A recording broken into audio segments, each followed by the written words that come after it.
IVF centre CBD Belapur. आज मी IVF बद्दल असलेली एक शंका दूर करण्याचा प्रयत्न करत आहे। IVF आणि नैसर्गिक प्रेग्नन्सी सारखीच आहे का? तर उत्तर आहे होय। IVF आणि नैसर्गिक प्रेग्नन्सी अगदी एकसारखी आहे।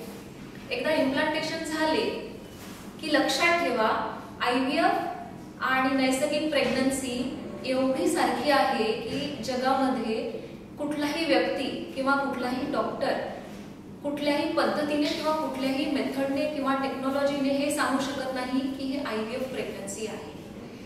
एकमेव फरक IVF आणि नैसर्गिक प्रेग्नन्सी मध्ये असा आहे की IVF मध्ये गर्भधारण प्रक्रिया शरीराच्या बाहेर होते आणि तीच गर्भधारण प्रक्रिया नैसर्गिक प्रेग्नन्सी मध्ये शरीराच्या आतमध्ये होते। म्हणून ज्या स्त्रियांना नैसर्गिकरित्या गर्भवती होण्यासाठी त्रास होत आहे त्यांच्यासाठी IVF हे वरदान आहे। म्हणून जर IVF ची आवश्यकता असेल किंवा गरज असेल तर पुढे ढकलू नका। धन्यवाद।